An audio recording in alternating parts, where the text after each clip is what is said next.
ஜாதிய வன்கொடுமைகள் இல்லா இளையோர் இந்தியா. முதல்ல இந்த ஜாதிய வன்கொடுமைனா என்ன, இந்த ஜாதி முதல்ல எப்படி உருவாச்சுன்னு பாத்தீங்கன்னா, பிராமணர்கள் வேதங்களை கற்றுக்கொண்டு தங்களை கடவுளின் மறுபிறவி என்று சொல்லிக் கொண்ட பிராமணர்கள் ஒரு 4 வகையான வர்ணங்களை உருவாக்கி அதை மிக சூட்சமா வைக்கிறாங்க. அது என்னன்னு பாத்தீங்கன்னா, தங்களுக்கு மேல தங்களுக்கு கீழே, அதாவது தனக்கு மேலேயும் ஒரு ஜாதி இருக்கு, தனக்கு கீழேயும் ஒரு ஜாதி இருக்கு. இந்த மாதிரி சூழ்நிலையில தனக்கு மேல இருக்க ஜாதிக்காரன் தனக்கு கீழே இருக்க ஜாதிக்காரனை மிதிக்கும் போது, கீழே இருக்க ஜாதிக்காரன் அவனை எதிர்த்து சண்டையிடுவதை விட, தனக்கு கீழேயும் ஒரு ஜாதிக்காரன் இருக்கான், அவனை நானும் மிதிக்கலான்ற ஒரு வன்மத்தை இந்த ஜாதி மனிதர்களோட மனசுல விதைக்குது.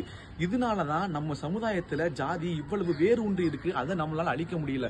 இதுல மிக முக்கியமா என்னன்னு பாத்தீங்கன்னா, இந்த ஜாதிய பல வகையா கட்டமைச்சு கொண்டு வராங்க. அது என்னன்னா, இந்த கோயிலுக்குள்ள இந்த ஜாதிக்காரங்க தான் போகணும், இந்த சாமியை இந்த ஜாதிக்காரங்க தான் கும்பிடணும், இதையெல்லாம் தாண்டி இந்த ஜாதிக்காரங்களா இந்த உணவு சாப்பிட மாட்டாங்க, இந்த ஜாதிக்காரங்க இந்த உணவு மட்டும்தான் சாப்பிடுவாங்கன்ற அளவுக்கு இந்த ஜாதியவாதிகள் கட்டமைச்சு கொண்டு வந்துகிட்டு இருக்காங்க. இதுக்கு நடுவுல கல்வி வந்துச்சுன்னா, எல்லாரும் படிச்சாங்கன்னா ஜாதியை மாத்திரலாம் அப்படின்னு ஒரு தரப்பினர் நம்புனாங்க. அதுவும் உண்மைதான். ஆனா இதுல என்னன்னா, படிச்சவங்களும் அந்த ஜாதியை கைவிடல. ஏன்னா தான் ஒரு உயர்ந்த ஜாதிக்காரன்டா அப்படின்னு சொல்ற அந்த திமிருக்காகவே தனக்கு என்னதான் தெரிஞ்சிருந்தாலும், இந்த ஜாதி ஒரு பொய், இந்த ஜாதியில ஒண்ணுமே இல்லைன்னு தெரிஞ்சிருந்தாலும் அந்த ஜாதியை அவங்க கைவிடவே இல்லை.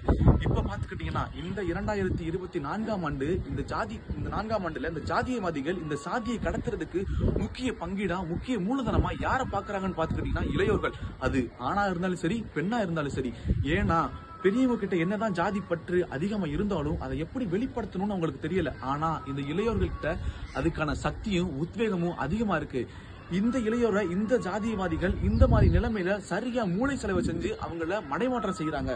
இது என்னன்னே தெரியாம நிறைய இளையோரும் அதுக்கு தன்னுடைய வாழ்க்கையவே இழக்கின்றார்கள். ஏன்னா அதுக்கு காரணம் இளைஞரோட வயசு. இந்த வயசு ஒரு தனியா ஒரு நிலை பருவத்துல நிக்கிறதுக்கான வயசு. கஷ்டப்பட்டு படிச்சு ஒரு நிலைமையில முன்னேறி ஒரு இடத்துல போய் செட்டில் ஆகன்றது வேற. இப்படி எதுவுமே பண்ணாம அந்த இடத்துக்கு நம்மளால போக முடியும்னா அதுக்கு காரணம் ஜாதி. இந்த மாதிரி சூழ்நிலையில தமிழ்நாடு, இந்தியா மட்டும் இல்லாம உலக அளவுல நடைபெற ஜாதிய வன்கொடுமையா இருக்கட்டும், ஜாதிய வன்முறைகளா இருக்கட்டும், இதுல ஈடுபடுற முதல் முக்கிய பங்கா யாரு இருக்காங்கன்னு பாத்துக்கிட்டீங்கன்னா, இளையோர்கள். இந்த இளையோர்களுக்கு மத்தியில தான் நம்ம ஜாதிய வன்கொடுமைகள் இல்லா இளையோர் இந்தியாவை உருவாக்க வேண்டிய சூழல் நமக்கு இருக்கு. இந்த ஜாதிய வன்கொடுமைகளை இளையோர் இந்தியா உருவாக்க நம்ம என்ன செய்யணும்? பாரதியார் சொல்லியிருக்காரு, ஜாதிகள் இல்லையடி பாப்பா, குலம் உயர்த்தி தாழ்த்தி பேசுவது பாவம்னு பாரதியார் சொல்லியிருக்காரு.